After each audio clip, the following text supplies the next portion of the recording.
I have to push. Ah, there it goes automatically. Thank you, Ms. Rabson. Throughout our negotiations with the United States on a new trade and security relationship, the objectives of Canada's new government have been constant. First, to protect Canadian workers and their families. Second, to reinforce the competitiveness of Canadian businesses. And thirdly, to build the strongest economy in the G7. Our negotiations with the United States have been taking place as the U.S. has been in the process of fundamentally transforming all of its trading relationships. This new U.S. trade policy has several motivations: to raise tariff revenues, to protect strategic industries, to encourage foreign investment in the United States, and to change trade and non-trade policy in U.S. partners. And to these ends, the United States has announced a series of trade actions. Those began near the start of this year with the so-called IEEPA tariffs against Canada and Mexico based on U.S. concerns about the border and fentanyl trafficking. Those were quickly followed by reciprocal tariffs on every U.S. trade partner and very high sectoral tariffs applied globally on strategic industries, including steel, aluminum, autos, and copper. The United States has also imposed substantial trade actions on the Canadian lumber industry. Now, in recent weeks, the United States has agreed a series of trade deals with a variety of countries. And these deals have several aspects in common. First, baseline tariffs that cover a broad range of goods and services that are substantially higher than those U.S. tariffs that existed before. In fact, the average U.S. tariff rate on the world has jumped from just over 2% at the end of last year to almost 16%, 8 times higher, 16% currently. Those trade deals with other countries also have limited or no relief from those sectoral tariffs in those strategic industries such as steel and autos. They include substantial commitments by the U.S. trade partners for investments in the United States and significant unilateral trade liberalization measures by U.S. trade partners. As a result of these developments, the breadth and the depth of the changes in U.S. trade policy have become more fully apparent. Specifically, under the new U.S. approach, countries must now buy access to the world's largest economy through a combination of tariffs, investments, unilateral trade liberalization, and policy changes in their home markets. Now, as in previous trade disputes, Canada has implemented a series of retaliatory tariffs. Their objectives have been to protect Canadian workers and businesses and to incentivize a negotiated settlement with the United States. Few other countries followed suit. In a positive and very important development earlier this month, just a few weeks ago, the United States reaffirmed a core commitment to our free trade agreement, CUSMA, by reinforcing that those Canadian exports to the United States that are compliant with that agreement, that are compliant with CUSMA, will not be subject to U.S. IEEPA tariffs. Now, there's a lot of acronyms in that paragraph, so let me try to summarize what that actually means. As a result of that decision by the United States, the actual U.S. tariff rate on Canadian goods is 5.6%. Compare that to the 16% global average. That remains the lowest amongst all of the United States trading partners. And more than 85% of Canada-U.S. trade is now tariff-free. Let's be absolutely clear. Canada currently has the best trade deal with the United States. And while it's different from what we had before, it is still better than that of any other country. So as we work to address outstanding trade issues with the United States, it's important, it's vital. We do everything we can to preserve this unique advantage for Canadian workers, Canadian businesses. And doing so will require both building on a soon-to-be revised CUSMA, our free trade agreement with the U.S. and Mexico, as well as developing a new form of trade and security partnership with the United States. In this context, and consistent with Canada's commitment to CUSMA, I'm announcing today that the Canadian government will now match the United States by removing all of Canada's tariffs on U.S. goods specifically covered under CUSMA. Soyons clairs, le Canada a en ce moment le meilleur accord commercial avec les États-Unis. Oui, il est différent des accords du passé, mais il est déjà mieux que ce que les États-Unis ont conclu avec tout autre pays.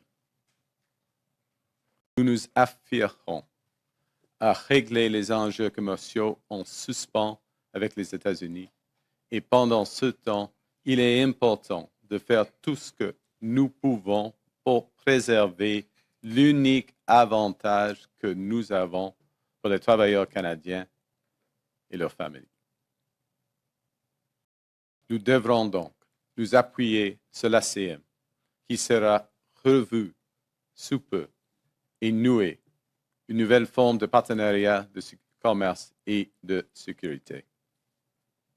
Dans ce contexte, et conformément à l'engagement du Canada à respecter l'ACM, j'annonce aujourd'hui que le gouvernement du Canada prendra des mesures équilibrantes à celles des États-Unis et éliminera tous les droits de douane canadiens sur les marchandises américaines qui sont visées par l'ACM. Cette décision entraînera en vigueur le 1er septembre 2025. This decision will take effect, September 1st of this year.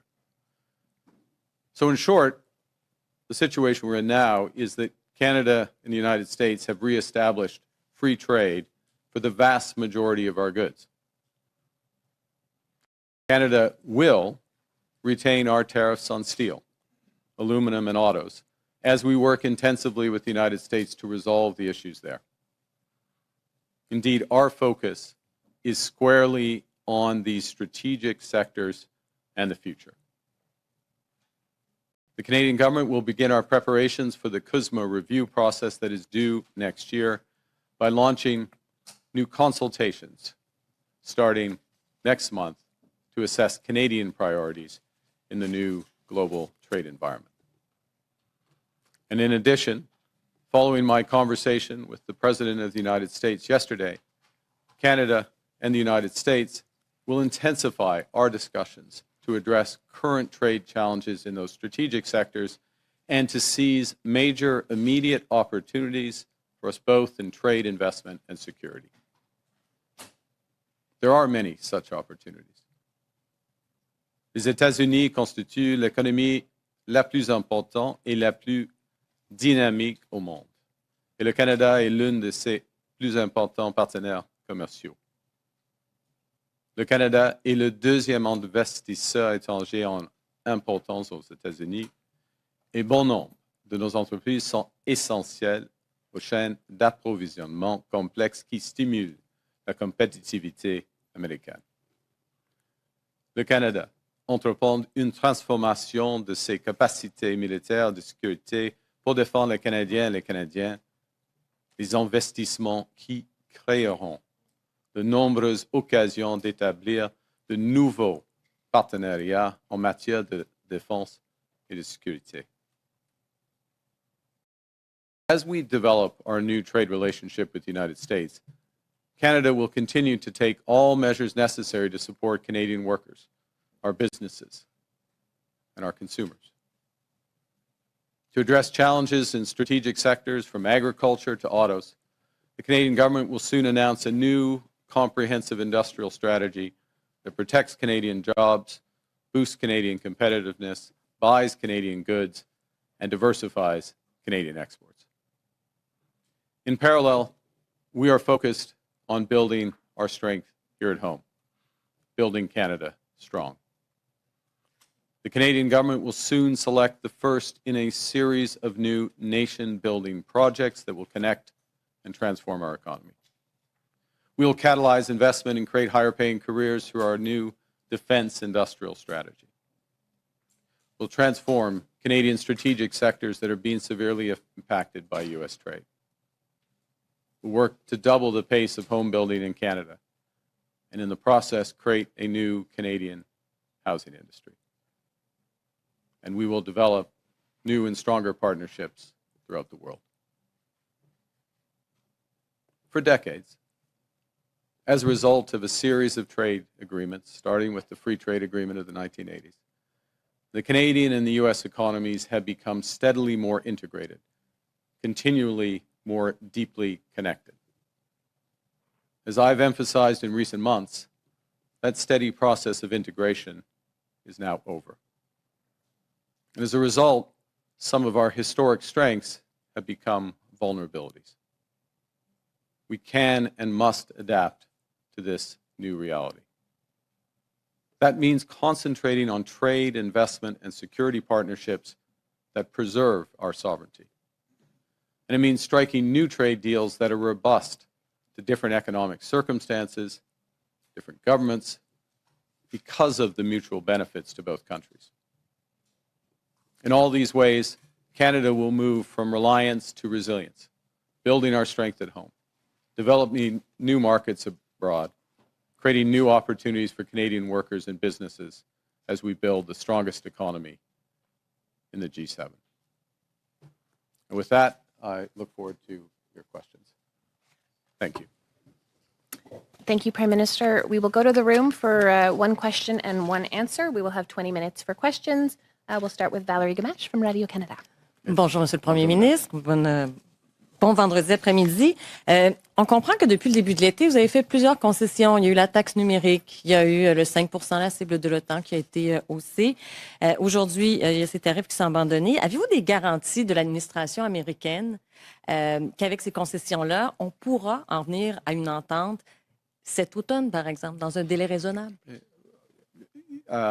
Merci pour votre question. OK. En ce qui concerne le temps, on verra. Mais ce qui est clair est que les États-Unis nous accordent le meilleur accord commercial du monde avec les États-Unis.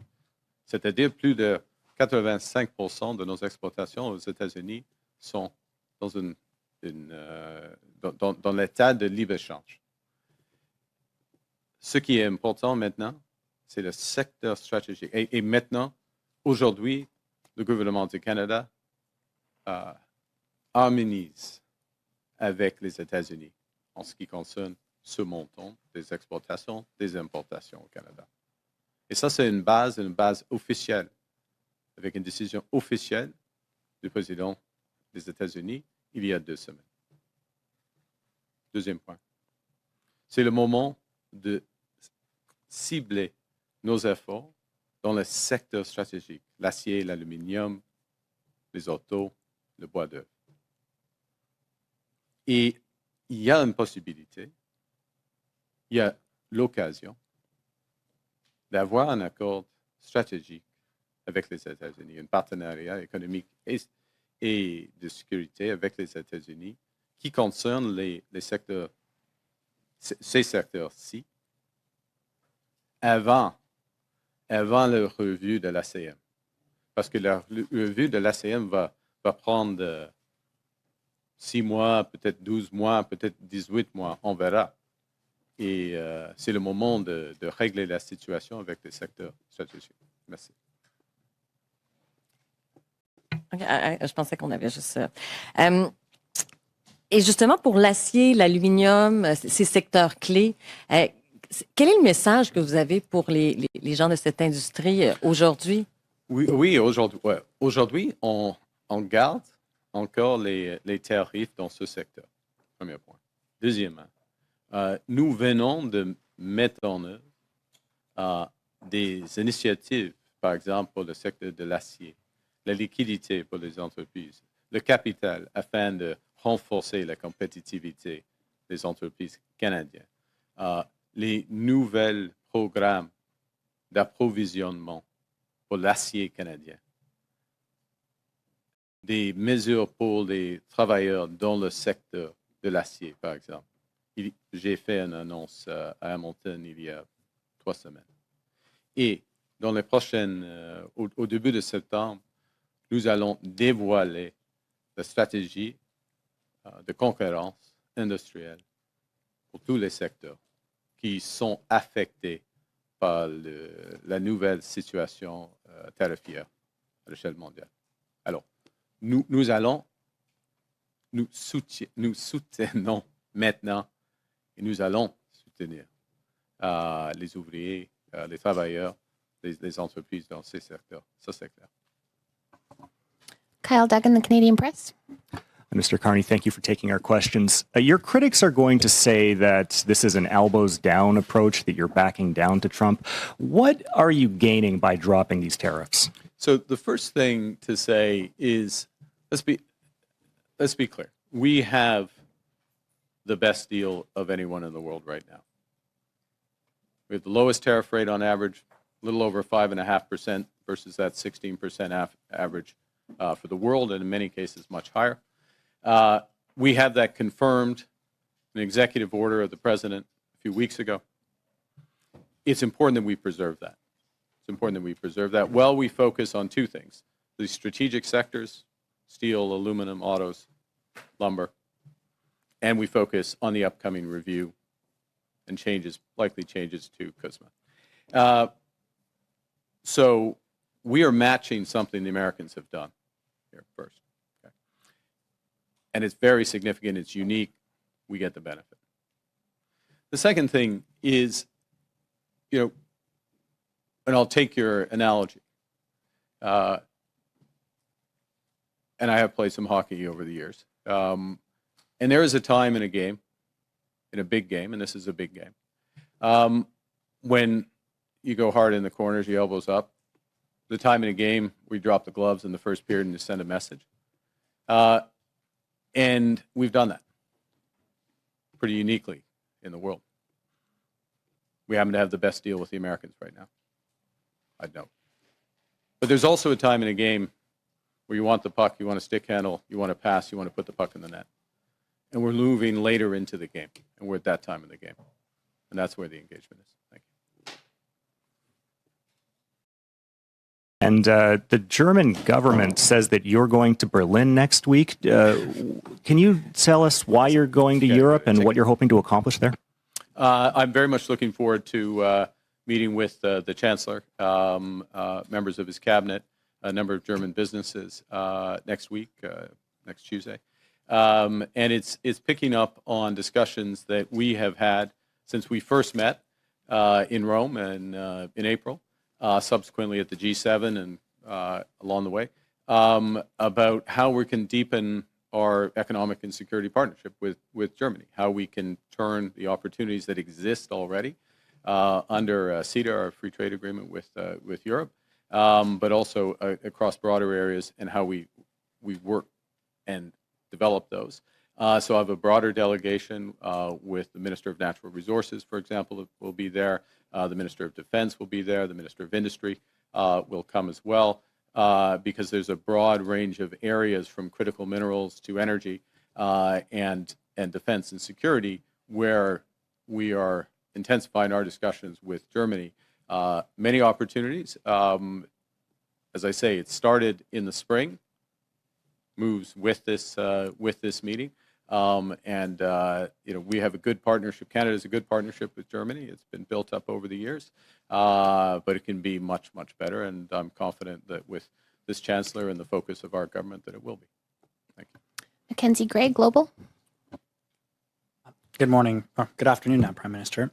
You've dumped the digital services tax. You haven't responded to additional increases in tariffs from the Americans. Now you're removing counter tariffs here with no changes from the U.S. side in terms of how things are going. Why do you think appeasing Donald Trump in this trade war will work for Canada? Well, the first thing is we're matching what the United States has done, what the President has done. We have the best deal of any country with the United States right now.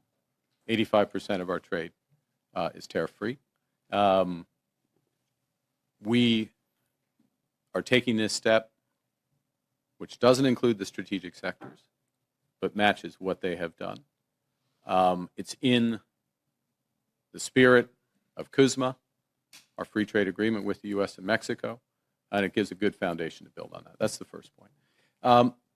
The second is that the President and I had a long conversation yesterday, and we see the opportunity to build on where our relationship already is. There's a host of areas for investment in both our economies, a host of areas on the security side that we can build on, and we intend to advance those discussions as rapidly as possible. So the foundation is very strong. The opportunity is great, and we want to focus on those opportunities both. And I want to emphasize this. I know it's a little complex, but there is a review of CUSMA coming, that free trade agreement. It's due to happen in the spring. Preparation should start now. We're starting our preparations. We're updating our preparations. I'm sure the other parties will soon as well. But we're not going to wait. We don't want to wait for that process for those strategic sectors. It goes back to the earlier question about, Madame's question about the workers and the businesses in steel and the most affected sectors. We're very focused on those right now, taking a number of measures to support them directly in Canada, including Buy Canada, diversification, other aspects. But of course, part of this is getting to a better balance with the United States, and that's the immediate discussions we're having. At pretty much every stop during the election, you referenced elbows up and saying that was going to be the strategy you take with the Americans. You also consistently said that Donald Trump was trying to break us so he could own us. Your new argument today is that Canadians should accept basically the best of a bad deal. What's been the change? Wait. I reject the premise of that question, or your characterization of what I'm saying. We have the best deal with the United States right now. Okay, we have the best deal. Look at the numbers. Our tariff is 5.5%. We have 85% of our goods are free trade. It's not what we used to have. Nobody has a deal with the United States that they used to have. Nobody does. They have fundamentally changed. It's their right. We respect it. They have fundamentally changed their trade policy. They have new objectives. And they haven't just talked about those objectives. They put in place tariffs, and they have signed a series of trade deals, including with the European Union, including with others, that have put those into effect. Okay? So we're in a position where we have held out, not signed a deal that we don't agree with or that we don't think is in the best interests of Canadians, and focused on, and we will remain focused on those strategic sectors to the best interests of Canada first. Of course, America will focus on the best interests of the U.S. But we do so from a position where we're respecting, with this decision, we're respecting our agreement with the United States, and we are matching what they have done. That puts us in a good position for the next phase of these negotiations. Rachel Haynes, CTV. Hi, Prime Minister.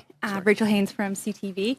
I'd like to ask you a little bit more about what you're saying about this matching the U.S. deal or what U.S. has put on Canada. In fact, it's only matching the goods under CUSMA, but in other areas, we're not matching the U.S. at all. They have 50% tariffs on our steel and aluminum products, but we only have 25% tariffs in return. Are you going to raise those tariffs to match that? We're not raising those today. We've matched the tariffs on autos, similar structure as the U.S. We do have a difference between our tariff on U.S. steel and our tariff on U.S. aluminum. Those are part of the intensive discussions that we're underway right now. Is that something that you'd look at in the future? And also, we will look at. I'll give you three questions. I'll give you a short answer to that, which is that we'll look at everything. We look at our industry both in terms of how we support their retooling, their investment in the industries, liquidity for today, helping their workers, buying Canadian, diversifying markets, but of course trade policy, including with the United States, is part of that. but we're engaged in discussions with the United States about exactly those sectors. And that's what we want to advance to the benefit of our workers and our economy. And I'll make this extra Take it. follow-up Go quick. very quickly. You're talking about this putting us in a good position in the next phase, presumably the CUSMA negotiations. But as other people have pointed out, we've already folded on the digital services tax. We're taking away these counter tariffs. How is this a position of strength going into those negotiations? We're in a position. First off, I'm in the negotiations, so I have a sense of how the negotiations are. This puts us, and directly the conversation the President and I had yesterday, is that we'll be following up in short order, he and I, on the progress on our discussions. So the teams are engaged, they're re-engaging on this. This helps accelerate that. Look, but it's a negotiation. But there's no guarantees in these things.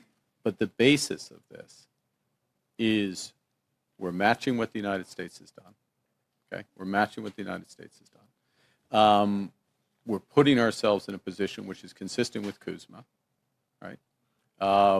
And that both clears away an issue with the U.S. The longer it goes on where we're not matching what the U.S. has done. And the U.S., the carve-out, what they call the USMCA carve-out, but effectively is this free trade for 85%. They just made that official. 2 weeks ago. They just made that official with the executive order. So we're responding to that. It's obviously, in our judgment, the right thing to do so we can focus in on those strategic sectors exclusively and also be consistent with CUSMA, where there is going to be, CUSMA in a very different trade environment is going to look different. And what we need to do is to make sure we're focusing in areas that where it's the mutual benefits are very clear. So in other words, the arrangements in strategic sectors are mutually reinforcing. They're mutual benefits. So the agreement supports it, but the economics drives it. And that's the way we move forward. Thank you. So we have time for two more questions. One will be English, one will be French. We'll start with Olivia Stefanovich from CBC. Do you have any assurances from the Americans that this will kickstart negotiations? Did President Trump specifically say that in his conversation with you? Yes.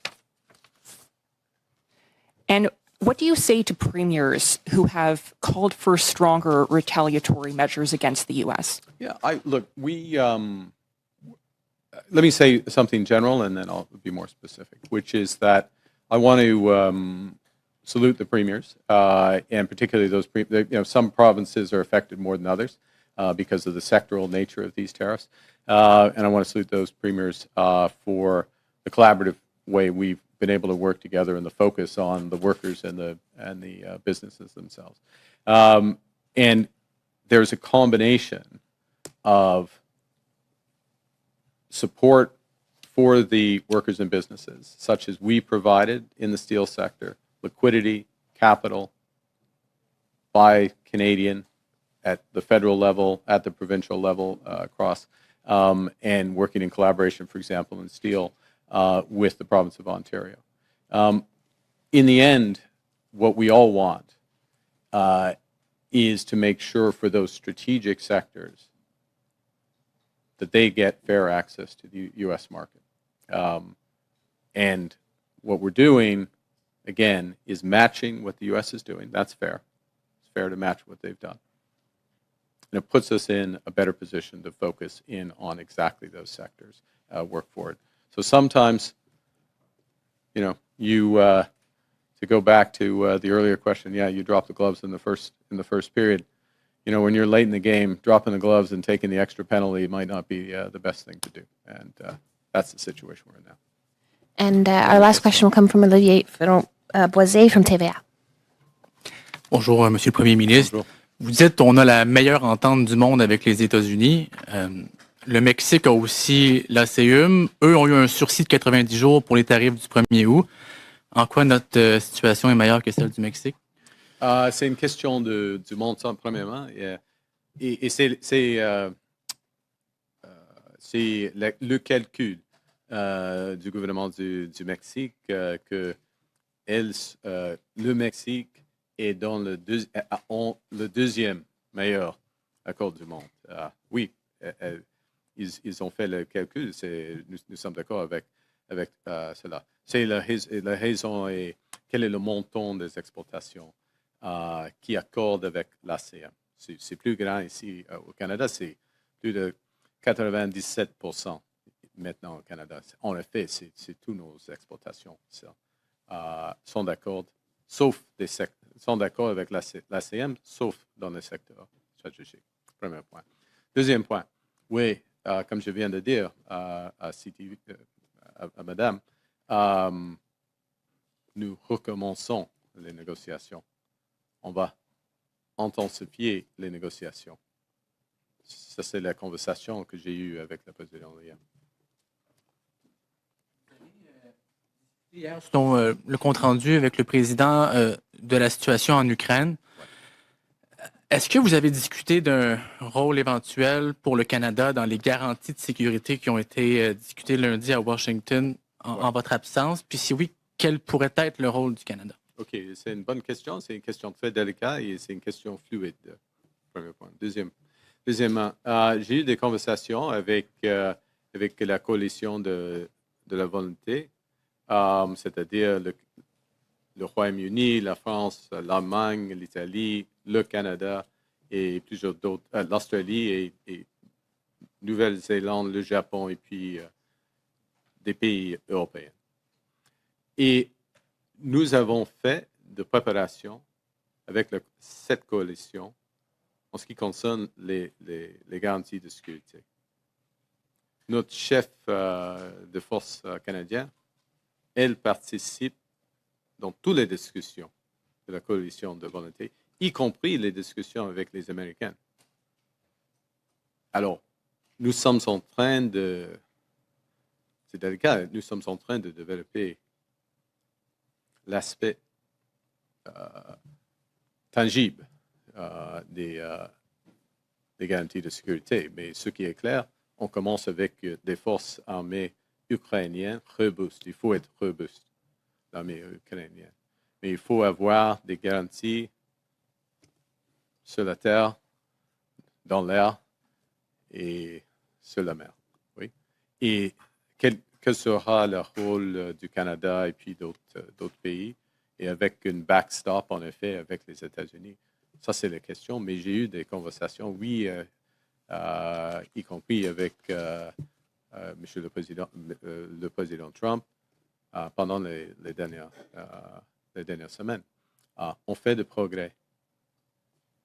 On a, point final, si je peux, il y a une occasion maintenant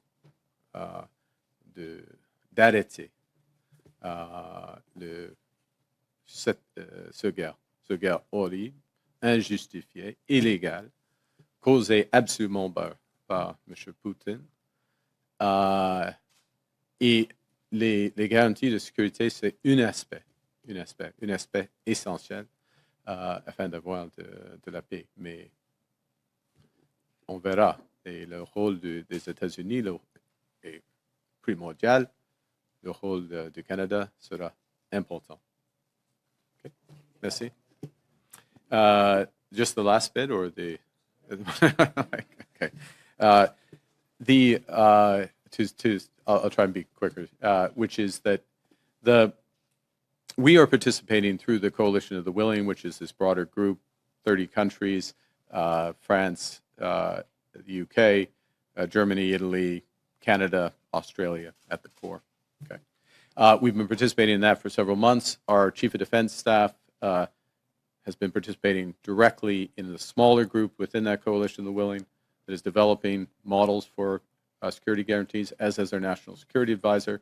And our Chief of Defense staff, National Security Advisor, have been in contact with directly with their American counterparts on exactly these issues as well, the modalities, how this would work.